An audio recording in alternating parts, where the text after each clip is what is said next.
Bueno, estamos acá con Javier Bauzá, psicólogo social, sociólogo, También.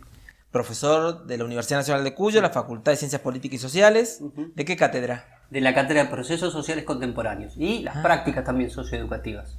Ajá. Y en la Escuela de Psicología Social también sos docente. En la Escuela de Psicología sí coordino grupo y soy docente. Ajá. Bien, ¿en qué año estás coordinando? Coordinando en tercero. Tercero. Sí. Bueno, Javi, un poco la idea es que conversemos descontracturadamente de la situación educativa, pero lo que me interesaba cuando pensamos con el equipo en invitarte es que tengamos una charla referida al sujeto de aprendizaje, los problemas de la contemporaneidad en relación a la pandemia, pero que nos puedas desarrollar dentro, tomarlo como una clase gratis que te pido. ¿Cuál es la concepción de sujeto de la psicología social y que ha sido tan ocultado y es tan ocultado por ciertos sectores que tienen otras concepciones y que dominan en el campo de las ciencias humanas, de las ciencias sociales? Sí. La concepción de sujeto es un sujeto con otro, ¿no? Es un sujeto que se va conformando en ida y vuelta en una relación entre sujetos, en un grupo, en una clase social, ¿no? Entonces, no hay nada en el sujeto que no sea la interacción de individuos, ¿sí? Grupos y clases. Esto choca un poco con la psicología clásica, ¿no? Porque viene a poner lo fundamental del otro en la conformación de la subjetividad y el psiquismo. La psicología social es una ciencia relativamente joven, ¿no? Que se nutre, Pichon-Rivière dice, tiene una epistemología convergente, se nutre de la antropología social, de la sociología, del psicoanálisis, de la educación popular freiriana, ¿no? Entonces, es una concepción que intenta darle importancia a ese contexto social, ¿no? En la conformación de la subjetividad. ¿Quién es Pichon-Rivière? ¿Quién es Pichon-Rivière? Qué pregunta sencilla. Pichon-Rivière es un sencilla médico, pero desconocida. Es un psiquiatra. No es sencilla, ni en pedo. Es un médico psiquiatra, es el creador de la psicología social acá en la Argentina. Es un personaje importantísimo. Muchas veces, como vos decías, ocultado por lo revolucionario de sus planteos, mucho antes que ahora. Ahora está mucho más aceptado socialmente la posibilidad de comprender un sujeto inserto en un orden sociohistórico, ¿no? Nosotros decimos que la sociedad determina ese sujeto, ¿no? Pero ese sujeto junto a otros transforma la sociedad, ¿no? Entonces tiene una concepción dialéctica de lo que es la transformación. Esto de pensar el sujeto como producido y productor. Como producido y productor, sí, tal cual, sí. Cómo es esa interacción y ese intercambio y cómo, digo, ni una visión estructuralista que lo determine totalmente al sujeto, ni una visión ingenua en donde ese sujeto solo puede cambiar, sino es la sociedad determinándolo y a su vez él junto a otros, o ella junto a otros, transformando ese orden social, ¿no? A través de los grupos, a través de las diferentes áreas de la vida cotidiana. ¿Y qué corrientes viene a cuestionar Pichon-Rivière en el desarrollo de una psicología desde el punto de vista de lo social, de lo comunitario, ¿no? ¿Cuáles son las corrientes que hoy día podemos decir que han dominado el mundo, que dominan el mundo y que la psicología social viene a poner en cuestión? Mira, yo más que corrientes te diría, hoy pensando en este mundo de pandemia, ¿no? Una mirada profundamente individualista, ¿no? Una mirada en donde el centro del sujeto también es su propio ombligo, ¿no? Creo que lo que hace la psicología social es poder contemplar esta concepción de sujeto que charlábamos recién, de un sujeto con otros, una mirada que tenga que ver con la salud, ¿sí? Desde la promoción, desde la prevención, ¿no? Pichon-Rivière decía, bueno, no solamente hay que mirar la enfermedad como patología, sino todos los factores que la conforman, que la constituyen, y hay que transformar esos factores. Entonces implica la prevención en salud. Y la prevención y la promoción se hace con otros, se transforma con otros, ¿no? Entonces creo que choca con una mirada profundamente individualista de esta sociedad actual, que se cristaliza o que se marca mucho más en esta pandemia, ¿no? Yo he visto he escuchado cosas tremendas, de tremendo individualismo en esta pandemia, ¿no? Porque digo, la pandemia también lo que viene a hacer es a cristalizar una estructura social, ¿no? No es que marca cosas diferentes, sino que marca cómo es. Yo pensaba el otro día, cuando miraba las crisis en la que estamos inmersos, ¿no? Decía, bueno, la crisis devela para la psicología social. ¿Qué quiere decir? Que saca el velo, que nos muestra, que nos permite ver cómo es, ¿no? Y decíamos, bueno, en lo económico, Este orden establecido, ¿sí? Esta forma de producción en donde cada vez corremos más las fronteras productivas, entonces avanzamos sobre la selva, sobre los bosques, estamos en contacto con animales silvestres y de ahí viene no solamente esta peste, sino el Zika, sino el SIDA, sino otras, que las vamos a seguir produciendo en tanto en cuanto no cambiemos la forma de producción, ¿no? Incluso si pensás estas granjas que quieren venir a traer los chinos de chanchos y de vacas, ¿sí? Donde se los inocula con antibióticos y van mutando esos virus, ¿no? Y entonces esta lógica de acumulación del capital es la que va produciendo este tipo de enfermedades, ¿no? Entonces, esta crisis, dice la psicología social también para plantear la doble valencia de la crisis, por un lado trae sufrimiento, dolor y la desesperanza que estamos viviendo, pero por otro lado devela, nos muestra esa estructura que si no hubiera habido una crisis, no la pensamos, no la cuestionamos, no la criticamos, ¿no? Entonces, en lo productivo, digo, nos permite eso. Y después, en otras áreas, ¿sí? En lo laboral o en lo educacional, como estamos charlando, bueno, también nos hace cuestionar cómo es la educación, ¿sí? ¿Qué cosas son importantes mantener, cuáles no? ¿A costa de qué mantenemos la educación, no? Bueno, todo eso ahí se me viene a la cabeza la concepción de crisis de la psicología social, ¿no? De la psicología pichoniana. Esa idea de la crisis como oportunidad. Sí, ¿no? sí. Sí, un poco esto que me decís vos, se nos devela, la pandemia nos devela una crisis del capitalismo donde el centro es los niveles de acumulación capitalista y cómo y cuál va a ser la función de los sectores sociales para poder transformar eso, ¿no? Entonces una crisis que nos da la oportunidad de poder transformar la realidad. Sí, yo creo que esto que vos decís, ¿no? Esta doble valencia, por un lado la angustia y la falta de proyecto y la imposibilidad de sostén, ¿no? De las instituciones, de lo grupal, de todas las cosas que nos venían sosteniendo hasta ahora. Eso se corta en una crisis y entonces nos hace asustar, nos hace aumentar nuestros niveles de angustia, pero también nos hace pensar, también nos hace parar la pelota, diríamos fútbol, y decir, bueno, ¿y cómo sigue esto? ¿Y para dónde? Viste que se ha puesto como de moda esto de el primer día después de la crisis, después de día...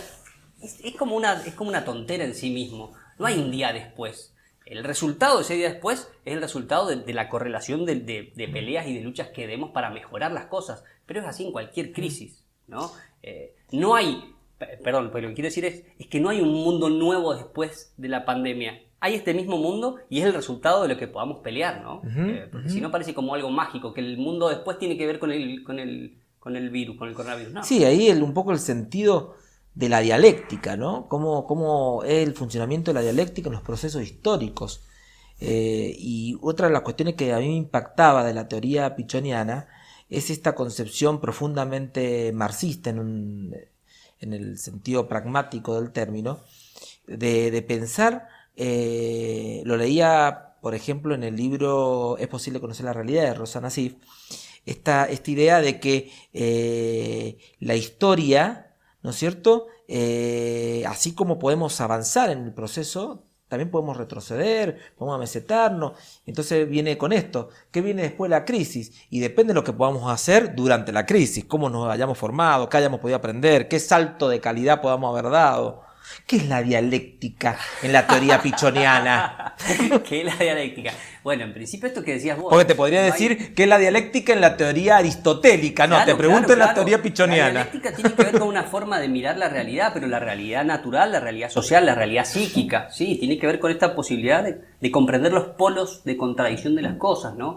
De que no existe uno sin el otro, la posibilidad de ida y vuelta, de la construcción conjunta. Creo que esto que marcabas vos tiene que ver con la dialéctica, con pensar de que la realidad o los procesos sociales no son lineales y ascendentes. Hay más bien momentos espiralados donde hay avances y hay saltos cualitativos y hay retrocesos. En este momento yo no veo un avance hacia ningún lado diferente, ¿no? Cualitativamente vos decís, bueno, porque algunos filósofos hoy que están de moda, como Zizek, dicen, bueno, va a haber algo diferente. La verdad es que no lo veo.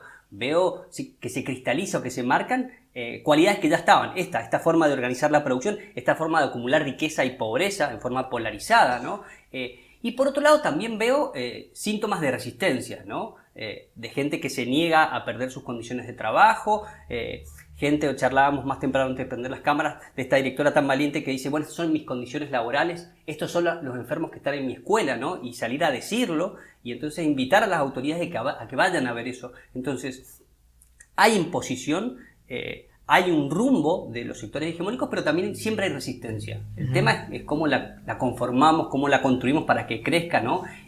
¿Resistencia en qué sentido? Porque si no parece una resistencia política partidaria. No, resistencia en el sentido más profundo de la salud para la política es. No, sí, yo dije partidaria, porque si no queda la resistencia peronista. Claro.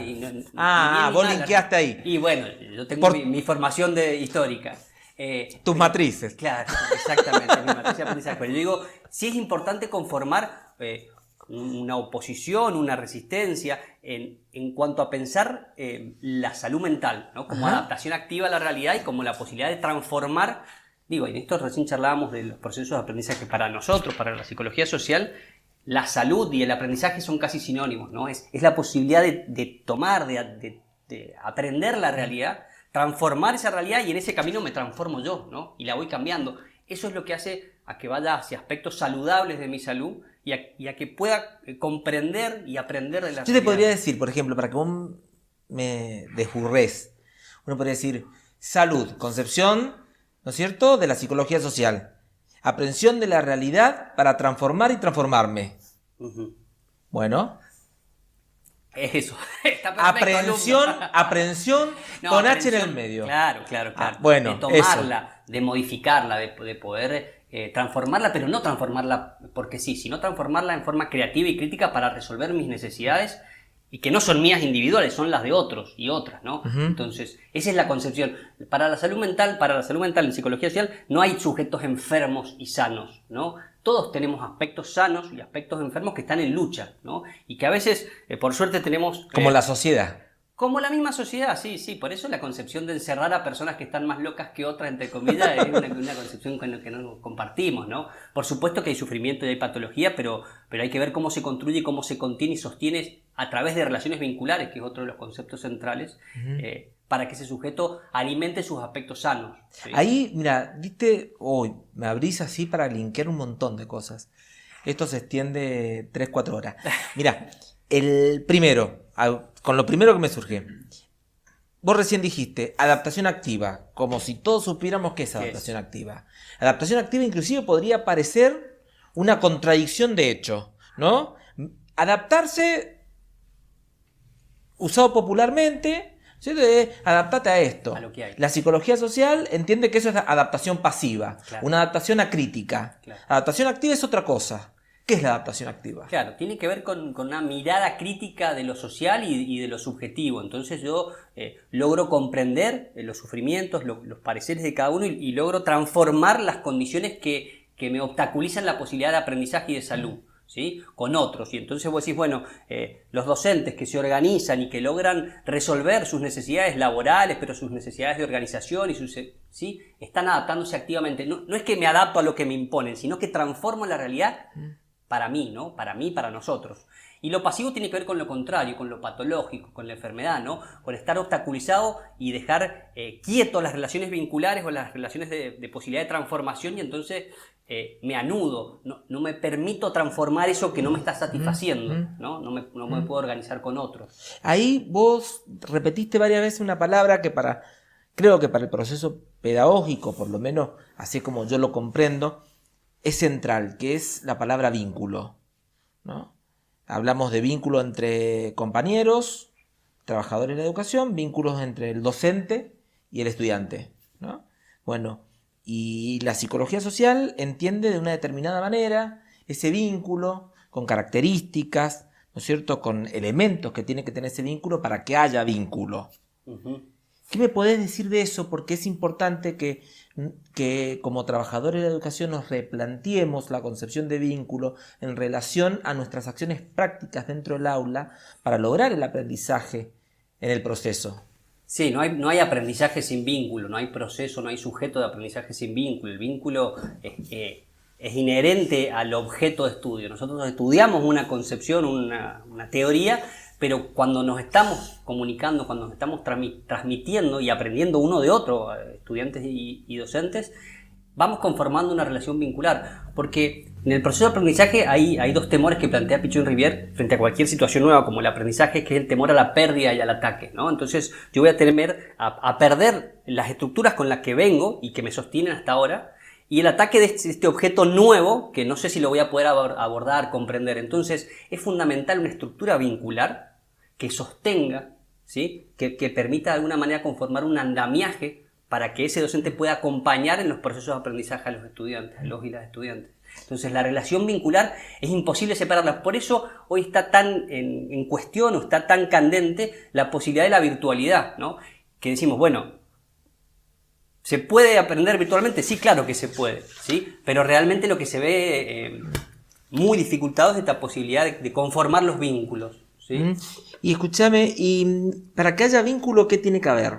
Por una decisión. Podemos entender el vínculo desde un aspecto romántico, ¿no? Yo me relaciono con vos y nos queremos, ¿no es cierto? Y no nos vemos más. Digo, hay una cuestión de la mutua representación interna que está en el ecro de la psicología social. ¿Qué es la mutua representación interna como eje vertebral de la construcción de ese vínculo? Bien, sí, la mutua representación interna y la constelación necesidad, objetivo, tarea son como los dos pilares para conformar un grupo, ¿no? Entonces vos decís, bueno, cuando me conformo en un grupo con otros compañeros, compañeras, con los estudiantes, necesito eso, ¿no?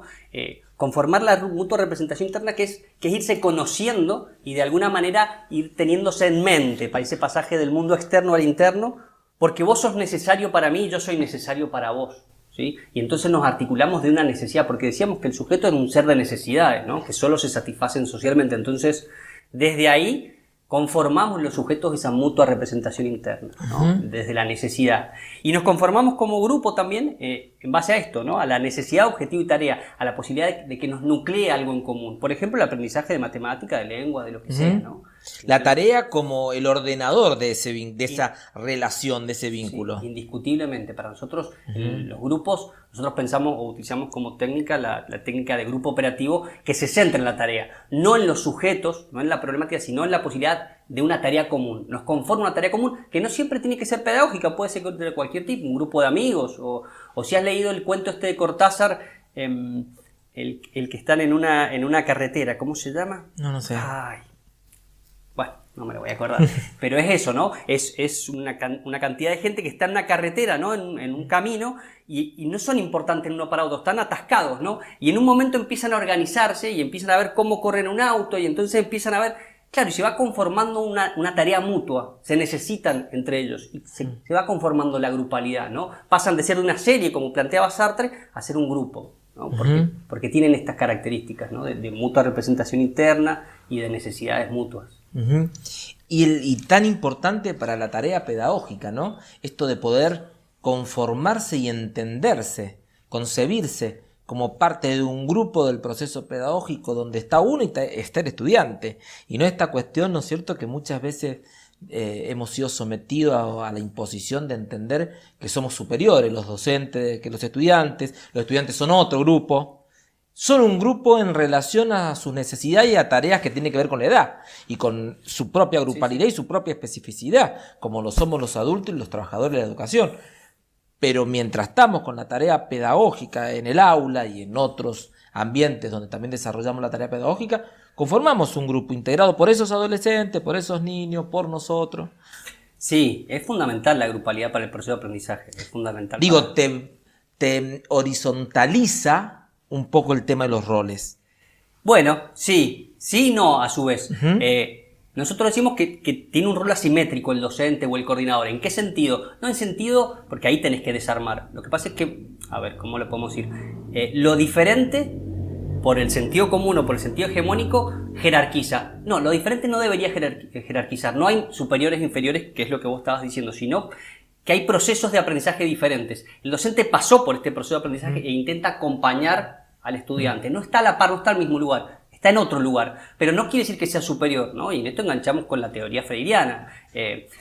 Estamos en contra de ese aprendizaje bancario en donde yo hacía un depósito de plazo fijo en la cabeza del niño y lo vomita y repite la palabra de la autoridad. Ese aprendizaje bancario hegemónico es el que enseña a través de la humillación, de la repetición, ¿sí?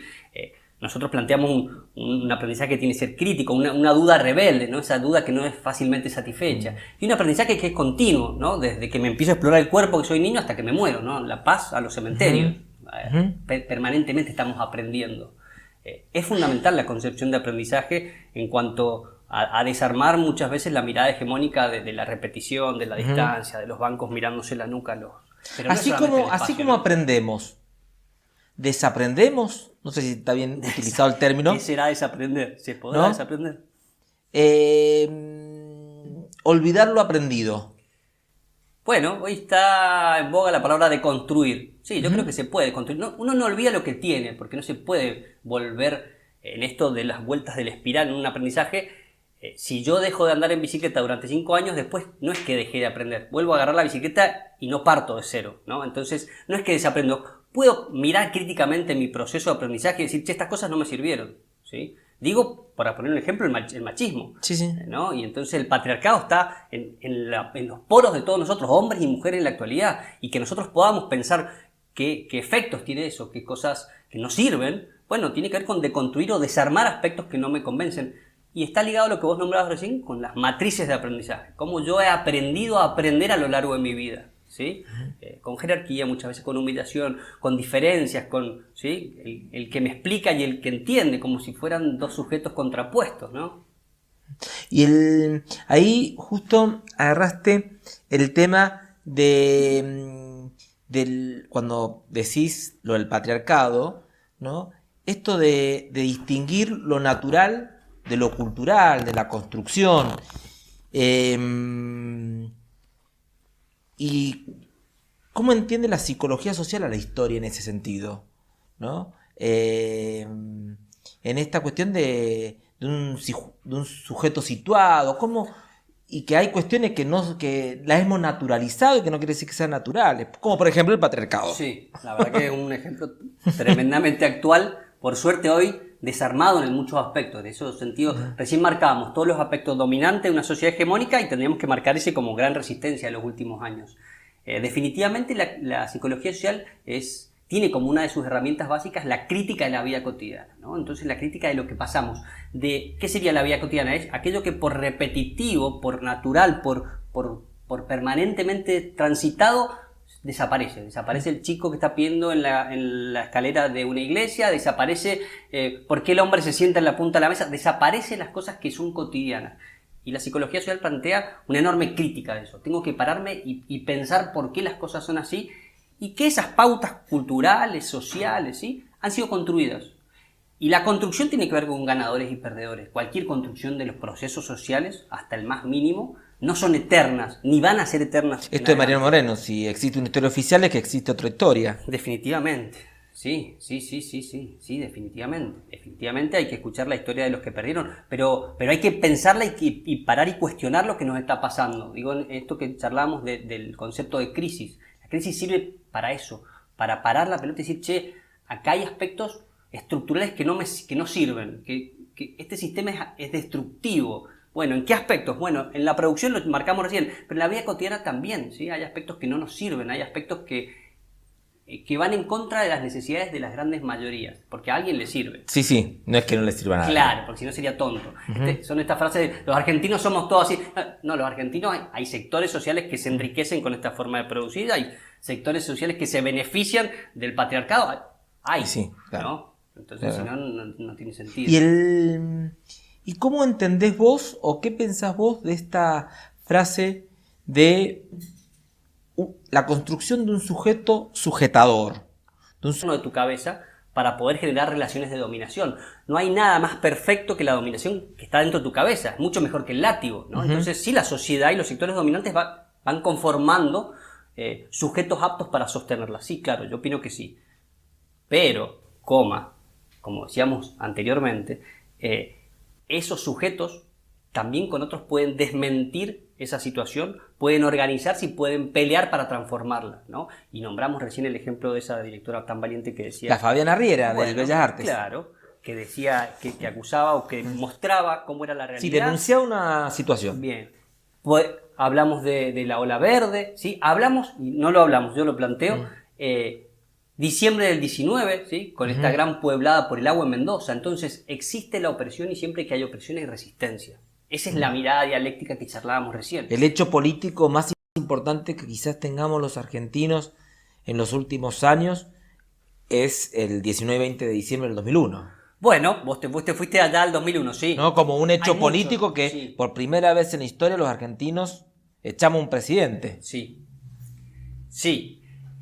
En un contexto en donde se echaron 6 presidentes en América Latina, 2 en Ecuador, 2 en Bolivia, 1 en Argentina, claro. Era un sistema y un modelo de En acumulación esto de que del también, capital, sí. ¿para qué sirven las fronteras, no? Sí. Estaba un momento pasando esto de la donde el América neoliberalismo, Unida. Claro, donde el neoliberalismo no podía más. Gramsci habla de una crisis de hegemonía. Gramsci, un intelectual marxista, Sí, sociólogo, habla de la crisis de hegemonía. No solamente crisis en lo económico, en lo cultural, en lo político. La clase dominante ya no podía sostener el orden establecido y los dominados ya no podían más.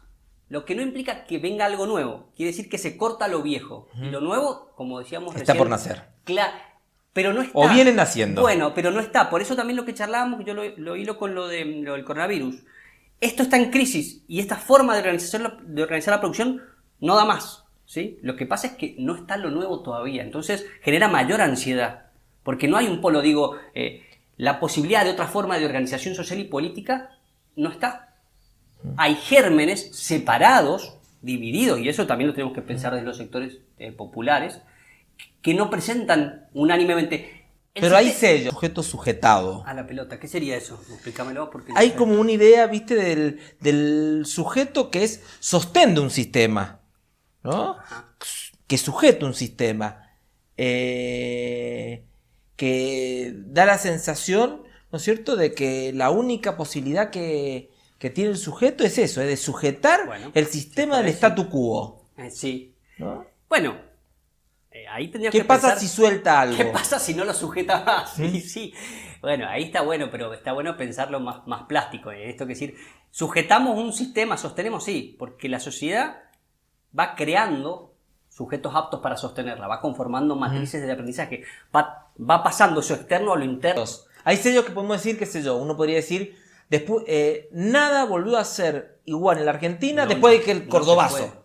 Ponele. Claro, no se puede. ¿No? Hay como sellos que uno dice, bueno, después no coronó el pueblo, pero no va a ser igual. No se puede volver nunca atrás, ¿no? La historia no es circular, puede ser espiralada y uno tiene avance y retroceso, pero nunca jamás volvés al mismo lugar. Las brasas del 2001 están, y las cosas que hicieron los presidentes independientes de sus partidos de allá para acá tienen que ver con el 2001. El 2001 les marcó un abanico, de acá hasta acá podés, ¿no? Que ahora, los últimos años, se ha ampliado ese abanico, pero marcó, ¿sí? Porque sigue en lucha, porque no es estático, porque la realidad es permanente el motor de la cambio, historia claro. es la lucha de clases. Sí, porque es permanente cambio, es permanente movilidad y es eso, ¿no? La posibilidad de... Y termino con esto porque tenemos que hacer 40 programas con vos porque es interesantísimo. Termino con esto, más sencillo quizás, o más complejo, no sé, que es, la historia es espiralada, con avance, retroceso. ¿Qué hacemos con la línea del tiempo enseñado en la primaria, en la secundaria, en la universidad? ¿Qué hacemos con eso? No la demonices a la línea del tiempo, también sirve. Lo que pasa es que no es lineal. Soy un militante contra la línea del tiempo. Sí, porque en cierto sentido la aplasta, la hace demasiado lineal y demasiado unívoca. Sí sirve para organizar. Las herramientas no son ni malas ni buenas, también tiene que ver con para qué, para quién, cómo, ¿no? Pero te oculta el proceso. Cualquier forma lineal de aprendizaje oculta. Y eso vos sos laburante de la educación y lo sabés. Yo he formado chicas que trabajaban con niños chicos de primaria y esto decían, bueno, pero tenemos que enseñarle la historia mucho más sencilla porque no lo va a entender y no puede... La verdad es que la historia es compleja, la vida es compleja, los pibes entienden situaciones, ¿no? Entonces, yo digo, tenemos que explicarla con palabras simples, sí, que estén en la posibilidad de comprensión de los pibes y pibas, sí, pero no tenemos que hacerla renga, no tenemos que hacer manca, tenemos que hacerla compleja, tenemos que hacerla contradictoria, tenemos que hacerla en permanente cambio. Tenemos que empezar a pensar de forma contradictoria. Sí. ¿No? Tiene mala prensa eso. Porque la contradicción tiene mala prensa. Es como si te desdijeras. Y la contradicción no es eso. Es que tenés dos polos y que tenés que ver que en algún momento uno crece y otro decae y están en lucha, permanente cambio. Y que se da en el marco de múltiples contradicciones donde tendremos que averiguar cuál es la principal. Y, sí, y ahí empezar a ver. Y va cambiando sí. La principal según el momento. Sí, tal cual. Bueno, Javi, Bueno, un placer enorme. Gracias a ustedes, por el espacio.